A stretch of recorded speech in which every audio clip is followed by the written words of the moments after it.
Hey guys, welcome back to Algebra 2. Today we are starting chapter 8.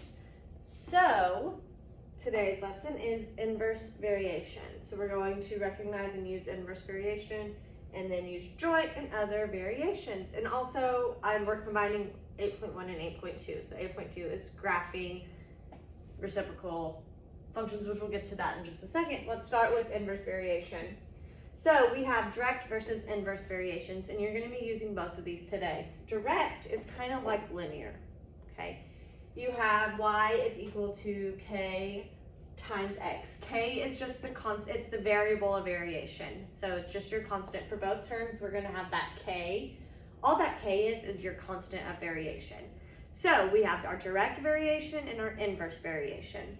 For direct variation, y is being multiplied by the constant, so y is equal to the constant times x. So our x is being multiplied by our constant variation. So this is kind of like linear, right? Rate of change, you have as a constant growth. As x increases, our y increases, and it's at a steady pace, okay? The inverse of that, which inverse is just the opposite, would be k divided by x, okay? So y is equal to k divided by x. So this is inverse. As what x increases, our y decreases. So we have y is equal to k times x for direct, and the opposite of that would obviously be y is equal to k divided by x. In both cases, k cannot equal 0. You can't have a constant of 0. And so this also I want to represent to find your k here for direct and versus inverse.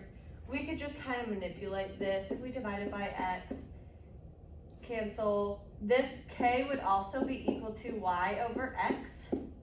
Of course, my smart board's gonna go crazy. So k you can also find for direct. Divide your y by your x.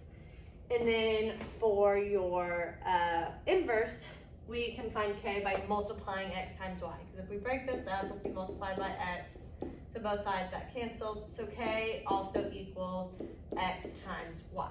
Okay, so we're going to be kind of using both of these to talk about some just representing growth and then also trying to figure out missing pieces. So let's get started. Okay, so we have identifying direct or inverse functions, and so you're gonna have to look at these and determine if it's direct or inverse, and then come up with your equation, answer some questions based on that. So you're gonna be given a table.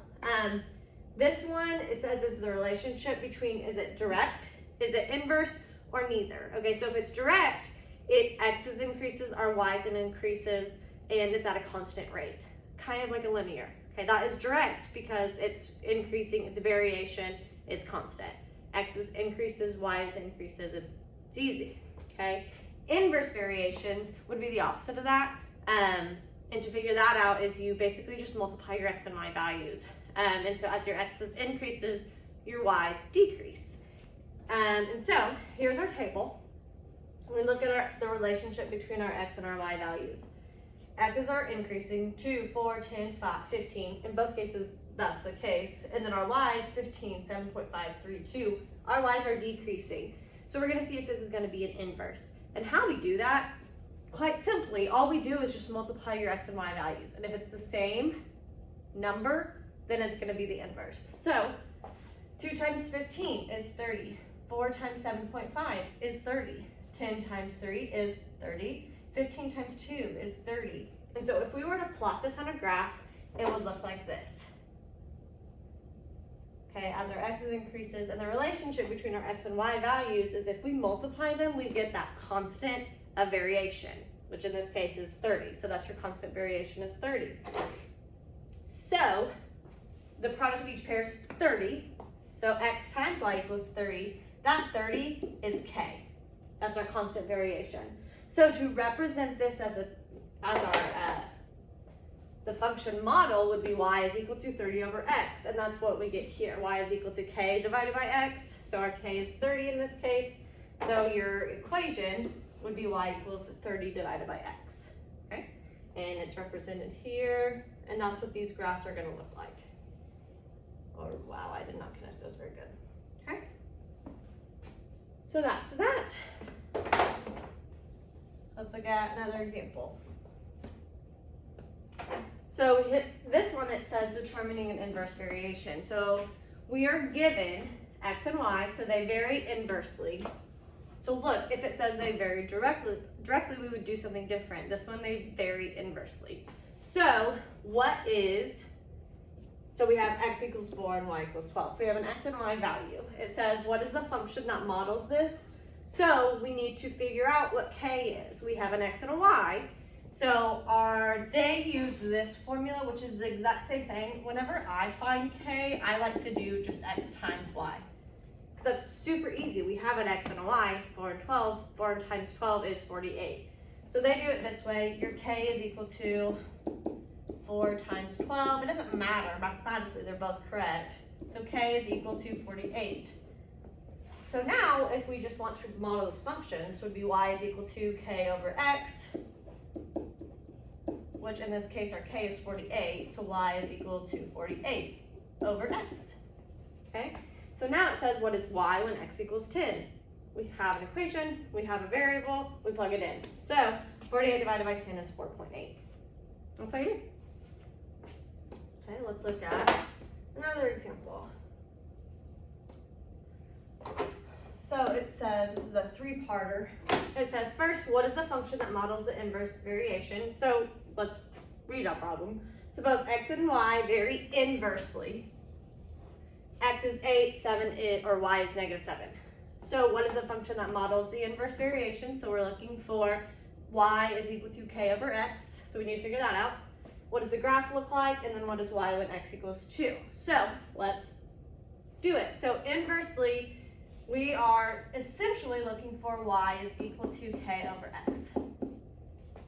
Okay, so we need to find what k is. To find k, that's the same thing as x times y. Well, x is 8, y is negative 7. So k is 8 times negative 7, which is k is negative 56. So let's do a. So our function, our model would be y is equal to negative 56 over x. And that's that. Okay, so whenever we're graphing, we're going to talk about more in just like 5 seconds about 8.2, what our graphs will look like. So how can we always check our graphs? That's A. It's Desmos. Okay, so I'm going to go to Desmos, which I've already done. And I'm just going to plug this in. So y is equal to negative 56 over x. So if we look, our first example that we did, it looked like this. Our very first problem that we did. Now, and that was 30 over x, right? Y equals 30 over x. It looked like this. This problem was negative 56 over x. If you looked, it's reflected. Okay, so it's right here and right here. So that would be the graph. So your graph would look like that and that. Super rough, but that's what your graph would look like. And then C, it says, what is y when x equals 2? So we know y is equal to negative 56 over x. So when x equals 2, negative 56 over 2, that would be negative 28. So y equals negative 28. So if we go back to our graph, if we looked, our first one was 8, negative 7, right? When 8, so that would be, here's 20, here's 10, so 8, negative 7 would be right here. Okay, 2 and negative 28 would be about right there. So if you can see, like, those are actual like coordinate points on our graph, obviously, right? But see that connection, like that matches. So if we were to get like a positive 28 when we plugged in x for 2, that doesn't make sense. So you can always kind of refer back to that. So our our y is, negative 28. Let's look at one more example. So we have modeling an inverse variation again. So again, inverse. So inverse is y is equal to k over x. So your math class has decided, math class, we're gonna save the world and pick up litter each weekend at a local park. Each week, there's approximately the same amount of litter. So the table, it represents the number of people for the time that it needed, right? So, and look at this, especially with MathXL, kind of look at your variables that you're using, because that matters whenever you enter your answer in MathXL. Like if you put X instead of N, it will counter wrong. So we have our park cleanup project. How many students should there be to complete the project in almost 30 minutes each week? Okay, so we have number of students and time. So if you have only 3 students, it's going to take 85 minutes. Versus if you have 17 students, it's only going to take 15 minutes, right? As X increases, your Y decreases. More people, less time. Makes sense, right? So how many students would there need to be the project in at most 30 minutes each week? So first, we need to find what K is. Okay, so what we do to find K is equal to X times Y. Well, K is equal to our X3 times 85, and we should be able to pick any 2 ordered pairs. This would be 255. Okay, so our model would be not K. Y is equal to 255 over X. So it says how many students, so number of students. In this case, we shouldn't do X and Y, and I just did what I told you not to do. In this case, our X value is our number of students, N, and then the time in minutes would be T. So do what I say, now this is what I'm doing. Okay, so they went ahead and multiplied N times T. So they said, so that way we could just do that.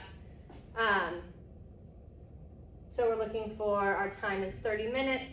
So 30 minutes is equal to 255 over N. You have to multiply by N to both sides and then divide by 30. So N would be 255 over 30, which is what they did here. 255 divided by 30 is 8.5. So we need at least 9 students to be 30 minutes, okay? So now let's talk about 8.2 graphs. So the reciprocal function, we've seen this graph. That's what this is right here. This is a reciprocal function graph, okay? This right here, reciprocal function graph. So this one was the positive, right? The negative 56 was your negative, it was flipped. So let's talk about that. So we're going to graph reciprocal functions and then translate it with our A and our H and our K that we've been doing for 8 chapters now, okay? So our family, our parent function is Y is equal to 1 over X. Y is equal to K over X, get it? So Y equals 1 over X. Our parent function looks like this. 1 over X, okay, as X increases, our Y decreases. And then if you look, these are kind of the inverse. It's both of these on the same graphs. If you look, we've talked about asymptotes before, where your graph, it gets super close with like your square root function, your asymptote was the 0, or not all the cases it was zeros, but like with your parent function, the square root of X, you got to asymptote at 0. Your graph is never going to touch 0 on your x-axis. So it's the same here. It's never going to touch here, but it's also never going to touch here. So with these, we're going to have 2 asymptotes because we have 2 parts of our graph. With reciprocal, you're going to have 2 asymptotes. So going back, if we have our stretch, our shrink, and our reflection, same concepts that we've been using for 8 chapters, we're using here. So we have Y is equal to A over X. So if A is greater than 1, it's a stretch.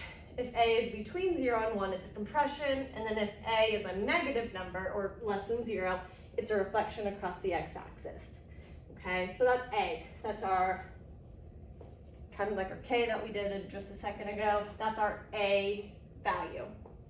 So that just affects like the stretching. It doesn't affect if it moves. It just affects like how fast it grows, how little it grows, and everything like that. The translation horizontally and vertically, these also tie back to your asymptotes. So we have horizontal by H and then vertical by K. Okay, so horizontal means left and right. K means X or up and down. So look here, I would write this in your notes. Vertical asymptotes at X equals H, and then the horizontal asymptote as Y equals K. And if you remember, H is always opposite, so there's that negative there. H is always opposite of what you think, K is as it is. So this formula I would get comfortable with, get used to. Your vertical asymptotes, that has to do with your domain. And then your horizontal is your range. Sorry, I said that wrong. Vertical is, yes. Up and down, that's your K, and then your horizontal would be your H. Okay? So, let's look at some examples, maybe. Okay. So you're gonna have to be able to match your graph with the equation and look at your asymptotes. You can use Desmos for this. Just make sure that you know what they all represent, because you're gonna have to look at like your asymptotes, and being able to find those is very important. You have to do it, okay? So, graphing this, what is the graph of y is equal to 1 over x plus 1 minus 2? Okay, so we're gonna, and then identify domain and range. Domain would be your x values, and then x equals your h. Range would be y equals your k. So, draw the asymptotes in red. So we have to first find our asymptotes. So h is your x asymptote, and then, or your x asymptote, and it's up and down because it crosses through your x-axis.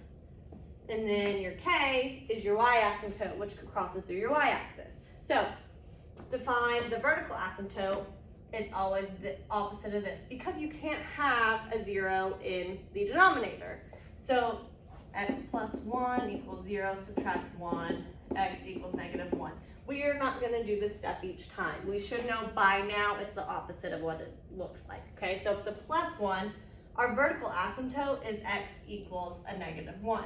So at x at -1, which is right here, okay, these are going up by 2, so that's halfway between 0 and 1 is right here. This is our dashed line, okay? Our graph is never going to get close to that, because asymptote, we don't get close to the asymptotes, okay? And then the horizontal asymptote is whatever our k value is. So k is -2. Okay, so our k is -2, so our horizontal asymptote would be y equals -2. So on our y-axis, which is up and down at -2 here, there's a line that goes through it horizontally. Okay? And there we go. So now if we talk about domain and range, so your domain would be x values. Our asymptote would be -1. So our domain is all real numbers, except when x is -1.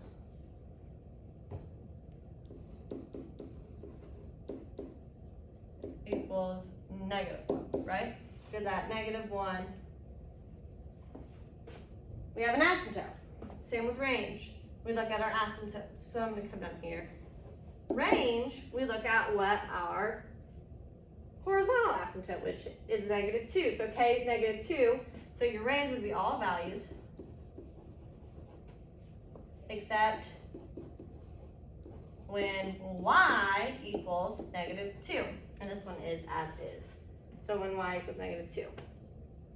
So it's forever going to go left and right, except for here at -1. It's forever going to go up and down, except for here at -2. Okay? So let's look at another example. This is going to be a really long video. I'm so sorry, but I want to be as thorough as possible since we don't see you every day. So it says, what is the graph? Identify domain and range. So first we need to find our asymptotes, okay? So we have y is equal to x minus 1 divided by x minus 4 plus 6, okay? So we need to find what h is, and we need to find what k is. Okay, our h is opposite, so that would be 4. And then our k would be 6. Okay, so this would be our vertical asymptote, which would be straight up and down, would be at 4. So our vertical asymptote would be x equals 4. And then our horizontal asymptote, left and right, would be through the y value of 6. So our horizontal asymptote would be at y equals 6. And again, these also go with domain and range, but let's just look at this. So Here's our graph. We have our vertical asymptote at x equals 4, and it's just opposite here. So 1, 2, 3, 4. Okay, and then our 6 would be our horizontal asymptote at y equals 6. So 1, 2, 3, 4, 5, 6. Okay, so there's our asymptotes. A is positive, so it doesn't flip. So that means that it would look like this and like this. Okay, it's never going to touch our asymptotes. Okay, so then if we talk about our domain and range, it's super easy. Your domain is all reals. So all the numbers in the entire world except for when x is equal to 4. So except when x equals 4, which is what we got here. Okay, your range is your y values up and down. Okay, it goes forever up, it goes forever down, except at our horizontal asymptote at 6, at y equals 6. So range is all reals, except when y equals 6. Okay, so y can't equal 4, or sorry, y can't equal 6, and x can't equal 4. And there's your graph. Here, it says, now we're going to write the equation given the transformation. So it says the parent function is y equals 2 over x.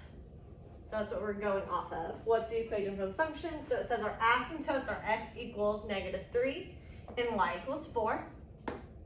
Therefore, oh, and I think this wasn't given to us. I think just our graph was given to us. So we need to look. Okay, so here is where our asymptotes are. So it goes to the left, and these are up by 2. So 2, 4. Halfway between 2 and 4 is 3. So it goes left 3, which represents -3. Okay, and then it goes up. So 2, 4, it goes up 4. So up 4, so that's where we get our k equals 4. So now we plug those into our equation, y equals a x minus h plus k. So if it's a -3, it should be a +3. +4 is a +4. There's our answer. Cool? Cool, hopefully. Okay, now let's do another one. Wow, again, it's just the graph given to us. Let's erase this. We have, again, y is equal to 2 over x. So we're looking for the transformation. Okay, so our original would be here. This is our new. So how do our asymptotes move? So if we look, it goes over to the right, 1. Okay, and then it goes down 4. Okay, so that means if it went right 1, our h equals 1. And if it went down 4, our k equals -4. Okay, so y equals a x minus h and then plus k. So y equals, it's also not flipped, so we're just going to stay with our 2. So we have 2 over x, and then our h is a +1, and our equation is the minus, so it would be -1, always opposite. Negative means it moves right. And then if it moved down 4, -4. And there's your answer. Okay, that's it, I think. Yep, so we have, there's 12 questions, so that is 8.1 and 8.2, 12 questions. Get started. Let me know if you have any questions. Let Mr. Thomas know if you have any questions. Hopefully that covers it all and you guys are good to go. Okay, bye.